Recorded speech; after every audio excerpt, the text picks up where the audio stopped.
Okay. Welcome everyone to the Accessible Camera Basics workshop. Today we will kind of be talking about different ways for us to use the camera accessibly on smart devices, such as iPhones and Androids. Is there anything you want to add, Gloria, before I really get started? Nope, but I do want to thank we have reached out to some individuals to ask them for some support, such as Ned Sherman. I don't know, for those of you that may or may not know Ned, he was into video production, so we've asked him for some guidance on some of these things. Also, I just want you to know that Molly and Miranda continue to join us and continue to offer us support with their knowledge and their work with different clients. So I just want to make sure, and Amber, thank you, Amber Ladwig as well. I just want to make sure that I thank all of you for all of your continued support and sharing information with us and being able to participate here during these meetings. So just thank you. Awesome. Thank you. All right. I'm going to bring a PowerPoint up for us to see a bit of what I'll be talking about. And we will be reading what's on the PowerPoint as well. Yes, of course. Okay, can you see my screen, Gloria? Yes. All right. The name of this topic is Aim to Succeed, Part 1, Accessible Camera Basics. And the first thing we'll be talking about is what the camera can be used for. Many people think, what's the use of a camera for me? I can't see anyway, so cameras aren't really useful. They're just for taking pictures. But contrary to popular belief, there are actually many uses for a camera for people who are blind or visually impaired. So one thing that cameras can be used for is product identification, and I use this quite often. I use my camera to figure out what maybe some cans are in my pantry or some spices. You aim the camera using certain different applications such as Seeing AI or similar. You can aim your camera towards a product and it may give you some information about what that product is. I mean, obviously you would have to use a different application, such as Seeing AI, as I mentioned, but the camera is what the primary tool is that's being used. Without the camera, you wouldn't really be able to collect any of that information. So product identification is a really big piece of what the camera is good for. The camera is also really useful for document OCR, or something that we use to recognize text. So some people may be familiar with devices such as, the Pearl camera or scanner, like flatbed scanners. The camera is kind of I don't want to say substitute, but it's another tool that we can use to access text on a piece of paper. So oftentimes you can actually take a photo of a piece of paper and use apps such as Seeing AI or Voice Stream Scanner to identify the text that's on that page. I find it really useful for sometimes when you get something new and fancy in the mail. They come with instruction booklets, and you can't really read what's on the instruction booklet, so you use OCR to read what's in them, or even to identify if the package is even yours, or read even if mail is yours. You can use the OCR feature in your in the different apps to check and see who that package or piece of mail is made out to. But of course, you have to use the camera to get that information to begin with. Gloria, can you hear me okay still? Yes, good volume. Okay, perfect. Another thing that the camera is great for is just taking photos. And I know that, before I really had a smartphone, I was like, I'll never really take photos like everybody else does, so I don't really see the point. But today, the smartphone cameras have really improved in accessibility, so they kind of allow us to take photos just like everyone else. I mean, obviously you're not going to take insane photos of humongous crowds and get every single face in the frame, but you're certainly able to take selfies. You're able to take photos of other people. I've even been known to take a few photos of my dog a few times, and they were pretty accurate. I mean, she was definitely all in the frame. So just like everyone else, you can take photos to share with others, to share with social media, to share with your family and friends, just for pleasure purposes. And I mean, that even goes for videos, not even just photos. You can take videos as well. So, just it's good for some fun, not just for utility purposes. I also use the camera for light identification, and this is in conjunction with other apps such as Seeing AI again. It's an app I keep mentioning, but we'll go into that in part 2 of this workshop. But sometimes I'm not sure if, maybe, I need to find an area of the room where I need some bright lights. So I could use an app such as Seeing AI in conjunction with my camera to find places in the room that are brighter than others. And, different apps use different methods of telling you how bright the light is in that area. In Seeing AI's case, it uses a pitch change. So the higher the pitch, the brighter the room, the brighter the area is that you're looking at with the camera. And so that's one of the uses. And sometimes it's really helpful when you're trying to take a good photo. So you can say, okay, I need to find a place with good lighting. So you would take out your phone, use use the app that you like with the camera, find the spot that has the brightest light, and you're able to say, okay, this is a good place to take a good picture of either a piece of paper, an object, or some friends. The camera is also incredibly important for services such as Ira. I'm sure some of you have heard of Ira, which is a service that we use to connect with some agents, live agents that can help you using your video feed. And it's also good for apps such as Be My Eyes, which is very similar to Ira. So you use your camera to give the person on the other line, or the other end of the call, I suppose, some information about what you need help with. For example, one time I just needed someone to tell me when the expiration dates were on a bunch of things in my pantry. So I called Ira, and using my camera, I pointed at the jars or the cans, and they were able to see that what I was pointing at, and they were able to tell me when those expiration dates were. So that was very useful.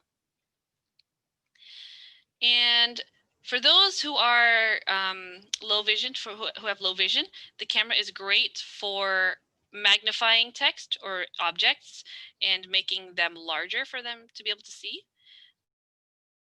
And that's great because, some smartphones these days, many smartphones, if not all, have applications in them that will allow you to, or features that will allow you to enlarge text, change the color and contrast, but the camera is used to even put that text or object into the frame to begin with.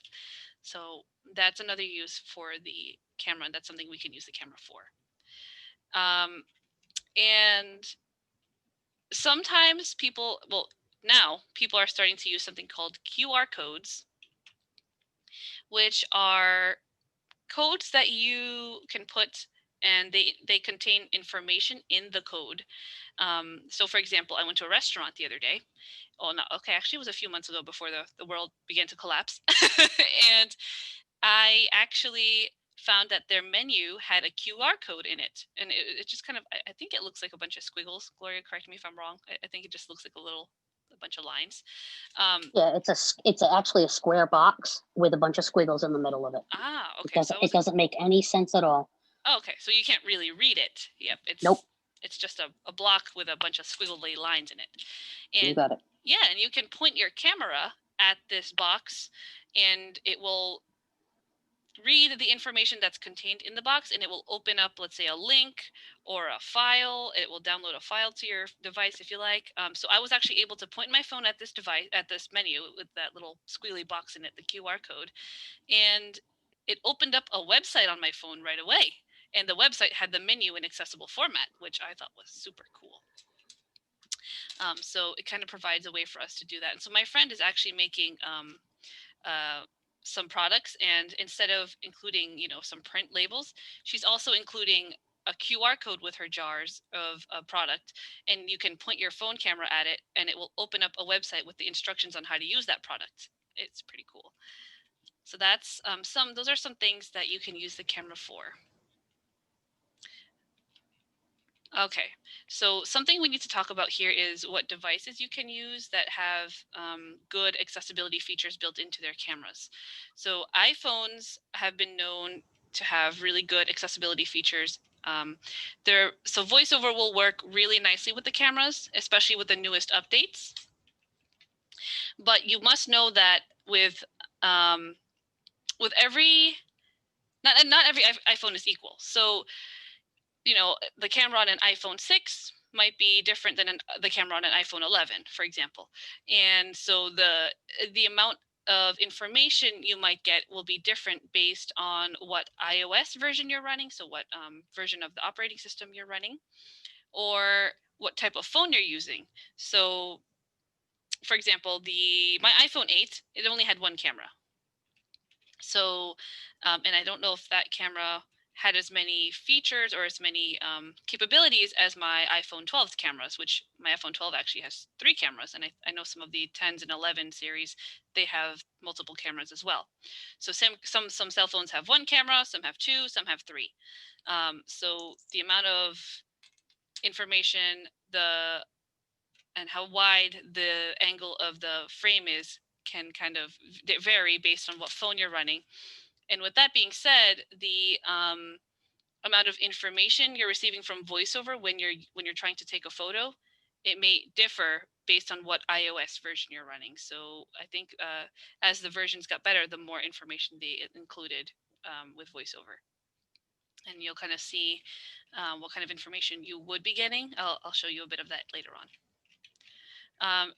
And just to touch on the Android side of things, Android kind of does help out with some accessibility features in the camera app as well. It's just that it doesn't give as much information that VoiceOver does. Well, what we've found so far. And granted, we only have one phone running one type of operating system, so we haven't been able to try all of the phones and all of the operating systems that are out there for Android. But it provides information about where the face is in the frame, but not much more than that. So that's just some limitations about different phone models and different operating systems that I wanted to go over with you. Okay, so for here, we're just going to talk a little bit about VoiceOver, which, as some may know, is the accessibility feature that allows us who are blind or visually impaired to hear what's on the screen when we touch the screen. And so when you're in the camera app, this is specifically for the camera app, not something like Seeing AI or Ira or anything like that. This is specifically for the camera app. There are some things that VoiceOver will read aloud. So as you're moving the camera and panning it. So there's something called face detection. So face detection announces how many people are in the frame. So if you're trying to aim your camera, maybe to your left, in the center, or to your right, it will say maybe something like 2 faces, 3 faces, 1 face, and it will be able to tell you how many people it sees in the frame. It also announces where those faces are. So it may say 1 face, bottom edge, 1 face, top left edge, and that way you can kind of do a little bit of work to figure out how to center that face and make it more leveled. And speaking of leveling, VoiceOver will also announce if the photo is not level, which helps you direct your camera to the left or to the right, or maybe up or down. So if the object is not centered, it will say tilt left, tilt right, and that way you'll know, okay, so I'm a little crooked. And then eventually it will say level, which is pretty cool. And I'll show you a little demonstration of that at the end of this. So if your VoiceOver focus is on the viewfinder, which means that when you touch the screen, it says viewfinder image, VoiceOver will also try to announce, and well, first of all, the camera will try to recognize objects around you, and then VoiceOver will try to tell you what those objects are. So, I mean, to be fair, this is still a work in progress. I mean, the other day I was trying to get a photo of my dog, and it said something like polar bear, and I don't think Joy is a polar bear. But I mean, not now anyway. But it also does a really good job. So the other day I was, aiming my phone at my computer, and it said keyboard, computer monitor, and sometimes it will say something like, when I was outside, it said tree, flower. So it does a really good job of trying to identify objects as well, and that way you can know what's kind of in your frame. Another thing to know, though, is that it's not quite good yet with text recognition, so you can't really aim it at a sign or, maybe a label on something and expect it to read what's there. It maybe will get a few letters and it will read those letters out to you, but it's not quite there yet. So maybe later on in the future. But with objects and with faces, it does a really good job, I have to say. So that is what VoiceOver can kind of do in terms of the camera app. Did we want to stop and try to see if we have any questions? Yeah, do you guys have any questions? So if you're on a phone, you can press *6 to unmute yourself rather.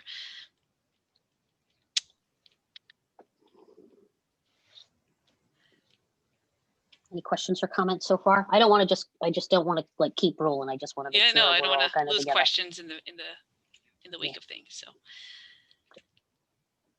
all right, I think we're good. Guess we're okay. Okay. Thank you.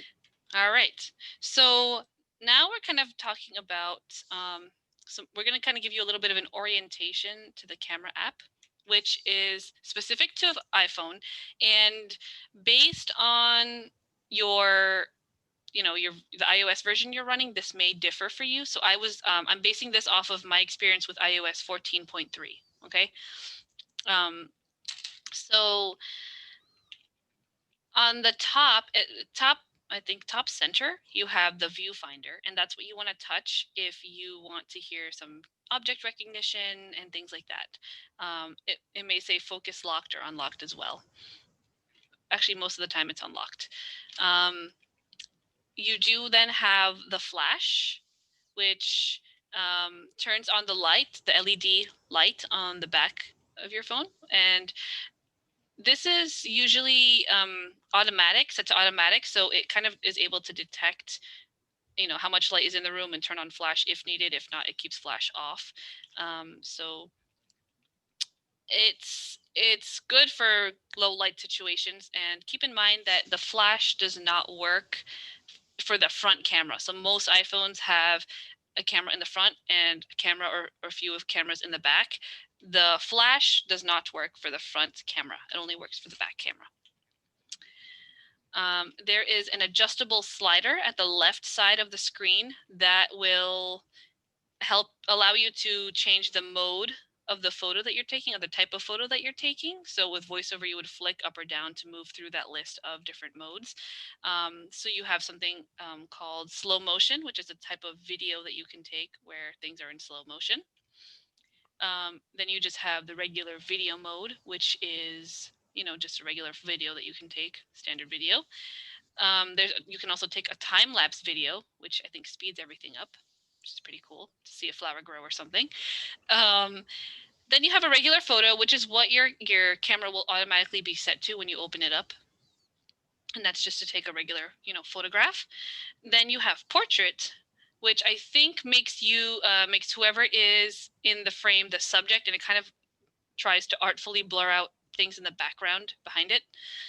Then you have panoramic, which takes a very wide angle photo of what you're looking at, and that uses the ultra wide camera lens, which is very fancy sounding. And then after that slider, you have something called the photo and video viewer. So if you were to take a photo, you could then go into the photo and video viewer and look at the photos that you've taken recently. And basically what it does is it opens up the Photos app. So if you're familiar with the Photos app, you'll be familiar with the layout of the photo and video viewer. So that's just a little orientation to the camera app. I didn't go too in depth into it. There's also a few other controls in there that are hidden behind the card controller. If you find something called the card controller, if you were to double tap on that, there would be more options and things that you could play with in there. But I didn't go into that one for this presentation. Okay. Oh, hi, Ned. Oh, how you doing, Mary Abby? I'm Gloria, good. How are you? Everybody else. I'm sorry I'm a little bit late, but that's all right. Doctor, may I ask a question, please? Yes, please. With the video mode explicitly, do you know if there was something called an image stabilization? So if you're walking or if you're on a boat, it would stabilize the image so that would, make it look more normal. I wouldn't be surprised if it didn't. I would be. Actually, I'm not sure, Ned. I will look into that. Maybe at the end of this presentation, and I'll let you know if that's something that either it could be already built in, and it could be Yes, something that you don't see in the controllers. But I will look into that for you and see if it is part of the controllers. I would like that. And just one quick thing: do Yep. you know that if in the photo mode, if it stabilizes your horizon, so you're not, a cockeyed photograph or something? Well, that's where for us, for people who are blind or visually impaired, that's where you would use VoiceOver to hear if your photo will be level or crooked. So it might say things like tilt left, tilt right, and that would help you kind of level out the photo and stabilize it. All right, great. As far as I Hey, know, yeah, good. yeah. Thank you. Thank you, Ned. Good questions. Does anyone else have questions while we're talking Yeah, about I questions? do have a question. It's a simple question regarding Zoom, and I'm wondering, when you're in a meeting, before you get into Zoom, do you have to go into the camera app to select the camera that you want to use, Nope. or So is there a setting in it to say like front facing or rear facing in Zoom? Because I was looking in the options and I couldn't find anything related to the camera switching. yes. So actually, that's a good question. That's a really good question. So in Zoom, if you've joined a meeting, at the bottom there are a row of buttons. It's mute, and then I think it's for the video, start and stop video. I think someone correct me if I'm wrong, but I believe the way to change the camera to front and back is at the top of the screen. So there's a whole row of other buttons at the top of the screen. I need to look at my phone, to be honest, because I haven't used Zoom on my phone in a while. Yep. But yes. So they start off towards the middle on the right hand side with the audio, the video, and then you're able to share your screen. For the host, people have participants, and then there's more. So the camera is controlled within the Zoom app. Yes, it's within the Zoom app. It's not within the camera app. And Gloria, do you see the ability to change the front and back cameras? Is that on the top row or the bottom row? I don't remember. It's not. It's actually not on either. Oh, they hid it. And yeah, they did. Okay. So I'd have to find out the right controls to do this, like with VoiceOver. Yes. Okay. I'll play with that too, Carrie, or Gloria and I will, and then we'll let you know after this meeting. I was searching for it myself, and I could not find any sort of setting at all. Okay, they must have moved it, unfortunately, because it used to be Yeah. right. It used to be right in the beginning of the Zoom. It used to be right there in the front. So I will find it somehow, and we'll get that information to you. Okay. That's a good question. If anyone else wants to know that, let us know, and we'll send you the information. Anybody else have questions for us? Oh, we got them. Okay. So we're going to talk about how you can actually take the photos now. There are a few different ways that you can do that. So once you have your camera aimed and you have whatever you need in the frame, there are several ways that you can actually take this photo. So you can double tap with 2 fingers. That's what we call the magic tap. So a 2-finger double tap will, press that shutter button for you. The volume keys can also be used to take photos. You can press either the up or down volume key, and you can also, I think you may be able to change this in the camera settings. But as far as I know, the up or down volume key will take a photo for you by default. If you have the Apple microphone, the Apple earpods, not AirPods, earpods, with the microphone built into it, so it has those 3 buttons that you can press up, down, in the center. If you press that center button while you're in the camera app, so if you press that center button on your microphone with those Apple earpods, only for Apple, it will take a photo as well. It should trigger that camera mode, that camera shutter. You can also just, press the shutter button that's in the bottom center of your screen of your phone. You can just touch that button and double tap it to take a photo. There's also something called Quick Take. And this is kind of like a really fast way to take a video. So what you do is you press and hold the volume up or down key, and it will, so as long as you're holding it, it will be shooting a video. And once you release it, it will stop recording. You can also just press and hold the shutter button, and it will it will take a video as well. And then when you release it, it will stop. So that's called quick take. In the camera settings, you can make that into a way to take, you can change it so that it's not taking videos. You can change it so that it's actually going to take many, many photos in quick succession while you're holding that button down. But by default, it's set to video. Okay, so does anyone have questions about any of that?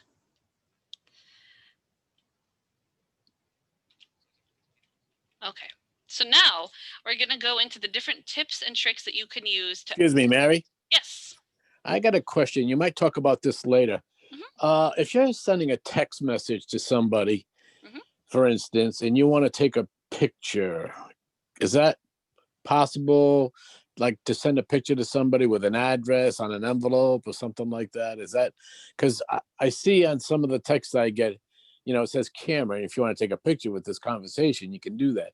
Is that something that you can talk about later? Or is that? Oh, I'll just talk about that here. That's a good question. So actually, what I believe happens here is if you were to press that camera button while you were in messages, it still uses the camera app. So I believe you still get the same feedback that you would if you were to just use the camera app by itself. So you'd still get the feedback about like where the faces were, what kind of objects you'd see.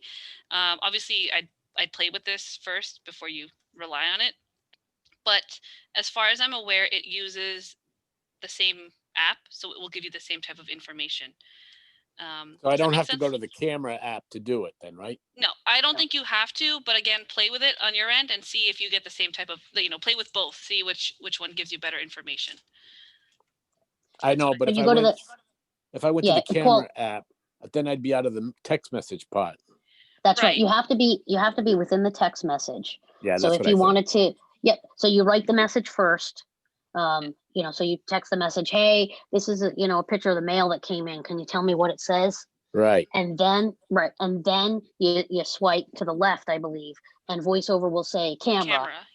Yep. And then you double tap that. Then it automatically turns the camera on and it's ready for a picture. And because VoiceOver is on, you're going to get all of the feedback that Mary Abby has just been describing in this workshop. Yep. I mean, Paul, we're going to say you should, not that you will. So try it out. Let us know how it goes. Even if you want to come to the discovery session next week, I believe it's next week. That'd be awesome. You could do that and you can let us know how that experiment goes.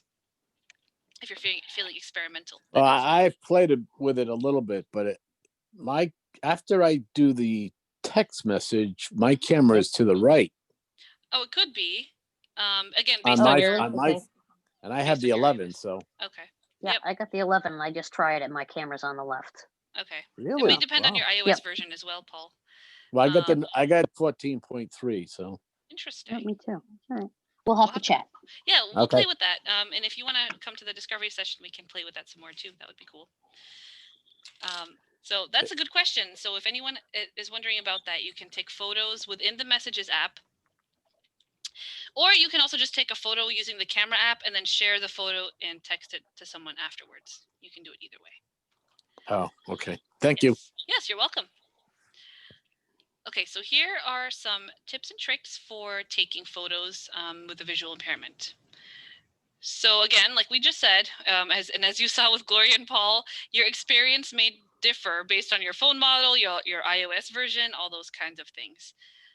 So what I say here may differ on your side of things.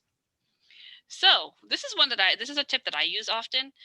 If your object is on a flat surface, such as a piece of paper or a bottle or a can, what I do is I place the phone in the center of the object as best as I can, and I lift straight up so it's straight, so it's flat and level, and it's also going to be still kind of centered to that object.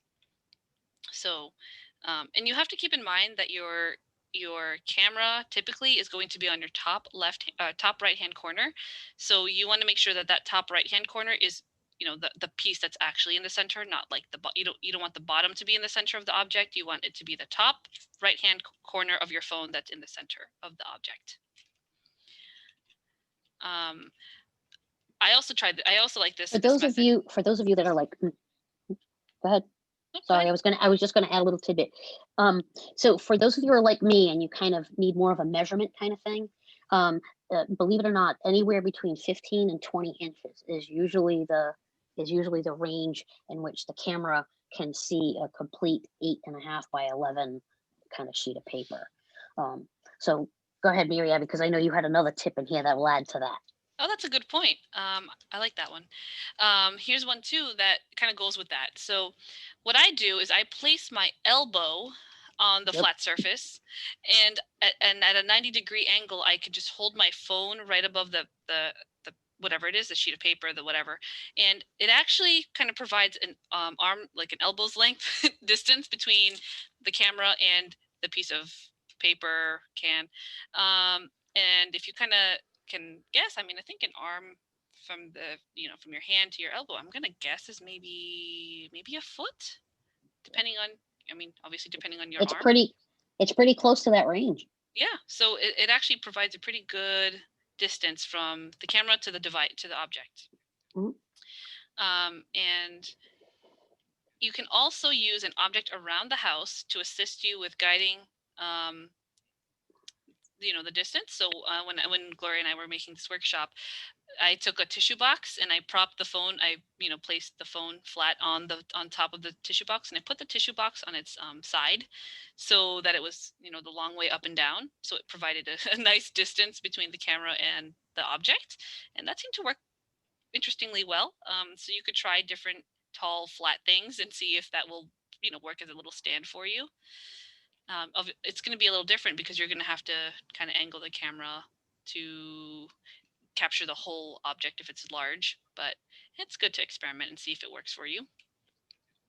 And you can also buy phone stands. They sell different types of phone stands that basically they work as, you put the phone in at the top, there's like a little slot for the camera to look through, and then right underneath it there's like an outline for a piece of paper to go into, and it gives you like a perfect view of that piece of paper, and it's deliberately made so that you can see all sides of that piece of paper. And they make different types. There's really expensive kinds, and then there's like not so expensive kinds, and I even know somebody that made them by hand, with some plexiglass and cardboard. So what it is just maybe a 12 to 15 inch tall stand with a flat surface on top and a frame on the bottom that would outline a piece of paper, and you put your phone on top and it lines the camera up with this little hole, and then it puts everything into the frame for you. I have a name of a couple of stands for those people that are interested. Hi, Molly. Hi. Oh, Gloria, you can go ahead and go first. I didn't mean to interrupt. Nope, no worries. So a couple of names of some stands. One is called the Kurz scanner. That's CZUR. They call it a Kurz scanner. The one that I like is called a scan pad. It's just nice and simple. And what it does is like Mary Abby said, it just gives you that distance that you need to be able to either scan documents or take pictures. We're going to talk about scanning documents at the part 2 of this session, but this gives you another one. One of the favorites a lot of people like for stands is something called a Scan Jig Pro. And then the last one that I liked was called a FOPYOD. FOPYDO smart stand. FOPYODO. I have no idea. All of these stands I found range somewhere in the $25, $50 range. Yep. But I personally, like Mary Abby and I said, we kind of just use things that are around the house. You find something that works, and then you can use those. There's also something called the Danny Boy Danny Boy stand, and basically it's exactly what we just talked about, but also it folds up and you can put it in your backpack. So it folds up to maybe the dimensions of a piece of paper, obviously thicker than one, and then you just put it in your backpack and you have a stand with you wherever you go, which I think is pretty cool. So there are obviously others that will fold up too, but I just know that one. That one. Did you have anything else, Molly? Yep.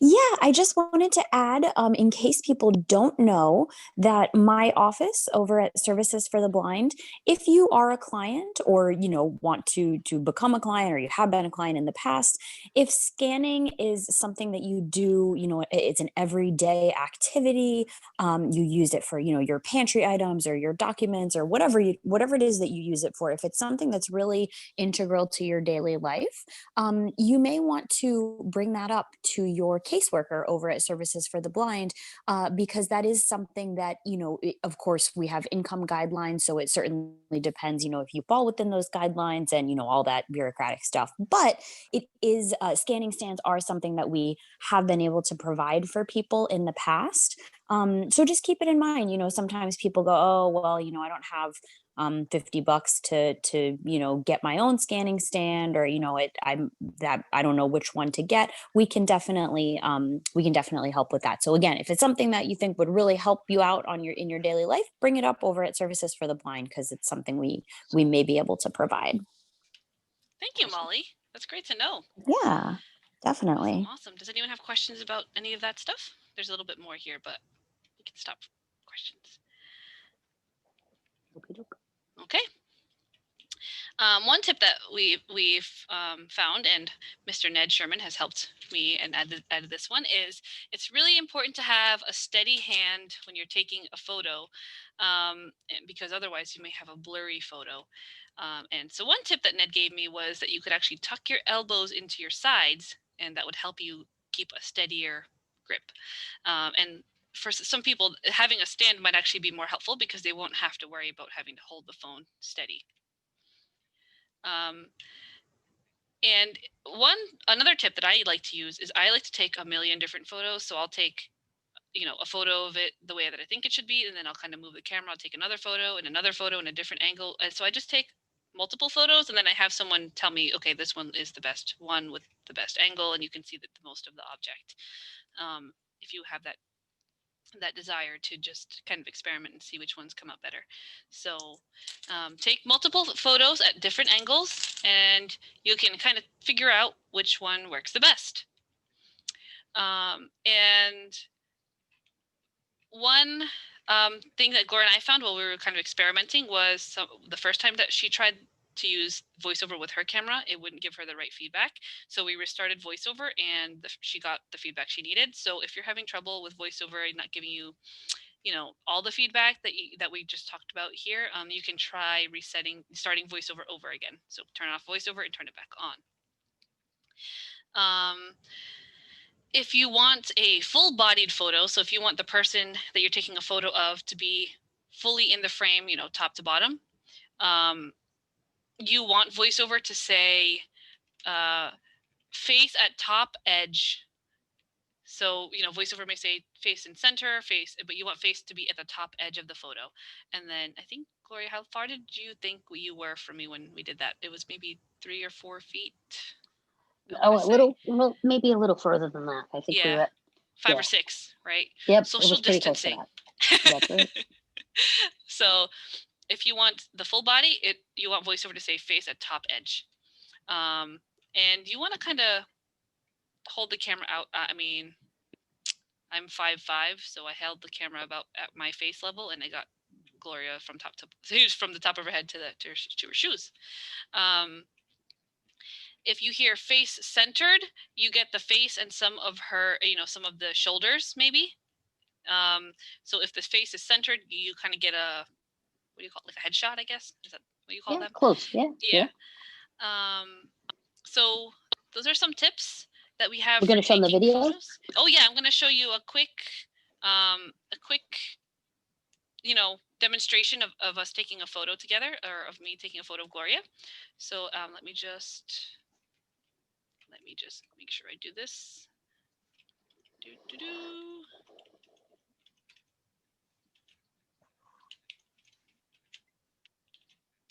All right. Can you see this okay? Here it comes. All right, ready? So for those of you who can't see what's happening on the screen, I'm going to just play a quick screen grab of me taking a photo of Gloria. So as it's telling me, you know, tilt left, tilt right, face, you know, bottom left edge, I'm moving the camera in conjunction to what it's saying to, so I can get her centered into the frame better. So I'm just going to play that, and you can hear what VoiceOver's saying. Tilt, zero, camera, take picture, viewfinder, focus, tilt left, document, logo, one face near left edge, tilt left, one face centered, level, one face near left edge, screen. And there we have it. That was just a little demo. It literally was a few seconds, but just to show you what VoiceOver kind of gives you for feedback. So that's the info I had for you. So if anyone had any questions about any of that, please let us know. Feel free to unmute yourself. *6 if you're on a telephone keypad.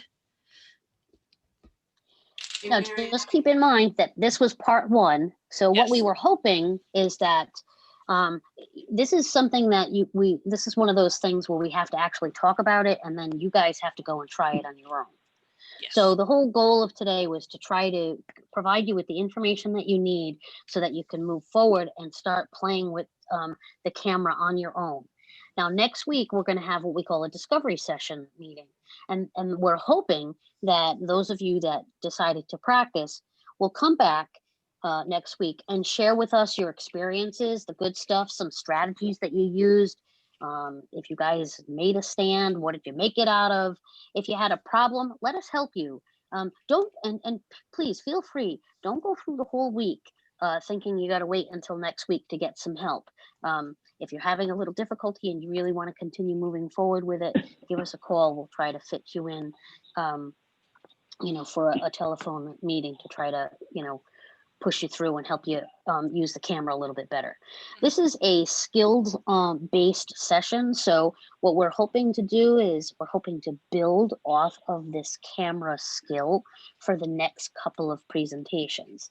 So again, the discovery session is meant for those of you to come back and to share with one another the good, the bad, the indifferent. And again, your tips and tricks are really, really crucial. So then in February, we're going to do a part two.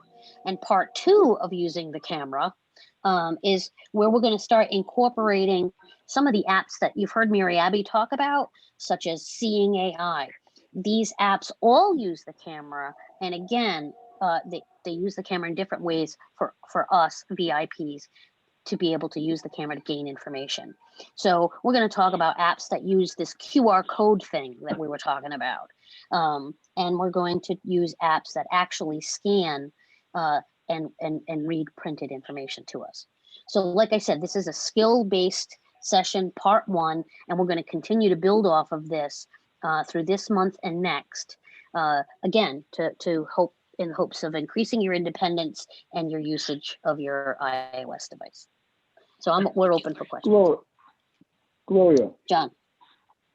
I have a question for you. Can you call me back later on this afternoon? Absolutely, sir. Thank you. Absolutely. I think we had a question earlier. Yeah, Mary Abby, it's Carla. Hey, Carla. Hey. Can you explain how one would take a screenshot? Okay. Wow, that's a really good point. I forgot about screenshots. Thank you, Carla.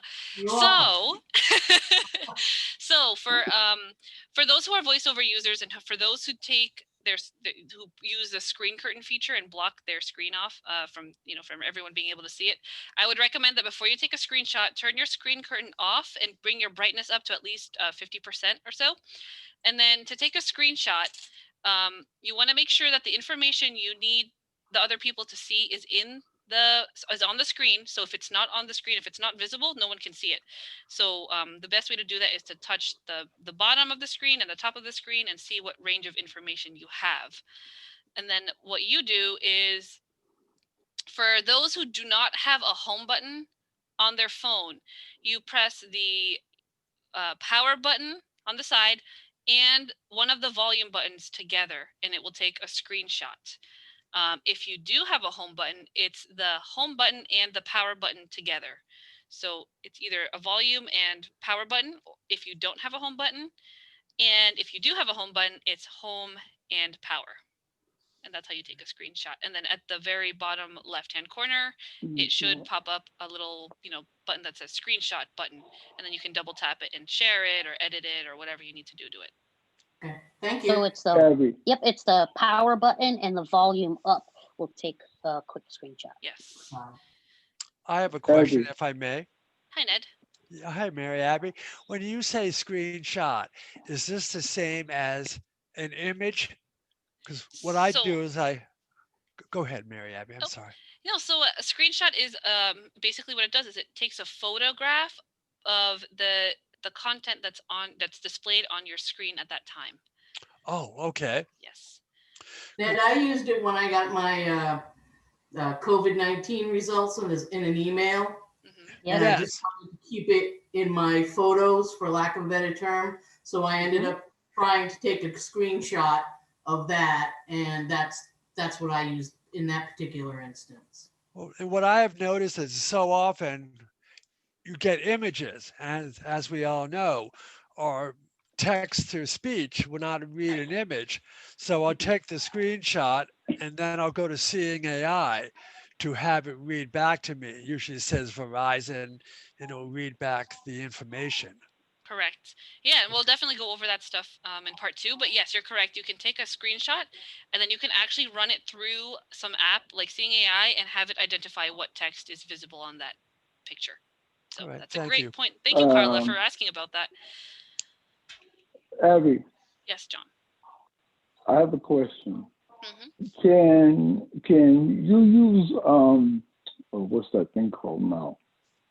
When you're taking pictures, like you said, screenshot, can not voiceover, but the one that costs from NFC. KNFB reader? Yeah. Uh-huh. Will that read it also? I defer to Gloria. I haven't tried it yet. Well, we'll try it out then, and we'll let you know next week or so if you're here. Oh, thank you. Yes. Do we have any other questions? Mary and Gloria, it's Molly again. I just had a general question about these recordings. If somebody was not able to attend this session, but they wanted to listen to the recording, is there somewhere they can do that, or do they have to email you guys and ask you to send it to them? So far, they have to ask us for the link to it because we have to. There's no central place for us to put it yet, but when there is, I'll send it to you as well, Molly, so that you can have it and share that. Okay, awesome. Thank you so much. Yep, we're working on a YouTube channel, so we're hoping that they'll all be there, for people to be able to access at some point. Yes, that's but the hope. It's a work in progress.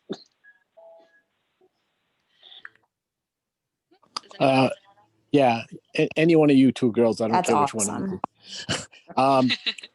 There's something new, and I don't even know if you guys are going to cover this or not, but I just thought I'd bring it up forward to just mention it. Mm-hmm. On the new phones, I think it starts on the 12. I don't think the 11s have it. Something called LiDAR. Yes, LiDAR. Is that something that's going to get discussed at some point or no? Oh, sure. I can bring that up. So LiDAR is, I don't know if it's necessarily a camera, but it's a sensor that's in the camera. I believe, someone correct me if I'm wrong. It's been known to happen. And LiDAR is a sensor that takes light and it bounces the light off of the objects around it or in front of it.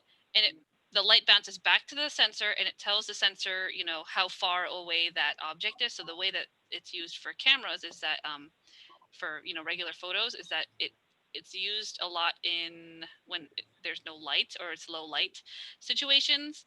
And so it kind of gives, the camera an idea of what should be there, even if it's too dark to see it with the, in the regular viewfinder. So it helps to enhance that. But for us, it's something that's in only the 12 Pro models, so 12 Pro and Pro Max, and it's already kind of being used. I mean, Seeing AI has incorporated something called the Worldview. It's one of the new channels in Seeing AI if you have a 12 Pro or 12 Pro Max. And it tells you, if you point at an object, it will say, chair 3 feet away, or door 4 feet away. So it's already kind of trying to be used in a very useful way. So it's trying to identify objects for us and identify how far away they are. And also, Apple has already added a what's called people detection feature. So it allows you to point your camera at, people or at a certain direction, and it's supposed to tell you if there's any people there. So it may say one person 6 feet away. So what many people are saying is that they want to use it to maintain social distancing. It can be used to see if there are people in a bus seat or an empty chair. And yeah, so it's supposed to be able to be used for things like people detection and object. It's being used for object recognition a little bit so far. I think it's still in development though, so there isn't too much out there yet. Mary So Abby? where do you go to get that? And the other comment I want to make is I hope you guys get that YouTube started. That'd be awesome. Oh yeah, we're working on that. Thank you, Paul. Yeah. So the people detection feature is only available if you have, again, like a 12 or 12 Pro. 12 Pro or Pro Max. You open up the magnifier app. So what you have to do is you have to turn on the magnifier in accessibility and settings. And then once you do that, you get the magnifier icon in your app drawer, I believe. And you have to add the people detection option into the magnifier section, or you can actually probably say to Siri, open people detection or start people detection. I'm not sure yet, but it's in the magnifier app. Long story short. Very good. Thank you. Yep. Hey, you're welcome. Mary Abby, Yes, Ned.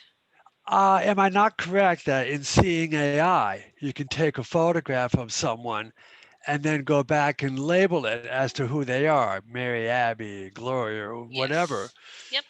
So That's maybe another it's more form of a of people spin-off. detection, face detection, Yes. rather. Yes, you're correct. Any other questions? Kind of threw a lot of information at you guys today. So. You did. Yeah. Yeah, you sure did. It's all good. Gotta keep the brains working, right? Yeah. Right. Oh, of course, of course. Good. So you guys go off and play and do image detection and image pictures and try taking pictures of your family and upset the spouse and and let us know how it turns out next Tuesday if you're able to join us. yeah. But be warned, everyone. Nobody likes it when face detection says they're older than they are. So Yes. keep a safe distance because you might get smacked. They hear voiceover say 52-year-old woman, and they go, "Wait a second, I'm only 38." Yes, exactly.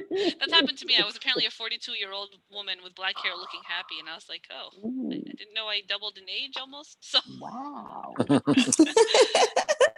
goodness. All right. Well, I have written down and I've written down the questions you guys asked. I will follow up with them and give you guys I'll give you guys a call too. Yes. Great. Good. So thank you guys for coming to this. It's been fun to make. So I hope it was fun to listen to me ramble for a little bit. But It was great. Thanks, guys. yeah, thank you for coming. And Just I will one have more. Yes, Just Paul. one you got more one more, Paul? comment. Just one more comment. Keep them coming. Oh yes, Oh, we good. will. Yeah, I Don't thought you this worry. was great. Thank you. Miranda. Thank you. Great. I will have Thank the you all recording that available if participate. anyone needs it. Just let us know, okay? And you will send us Okay, all guys. out a link to this today, Mary Abby? I'm not sure about today, but if you need the link, I will get it to you. Okay, great. Alrighty. Very good.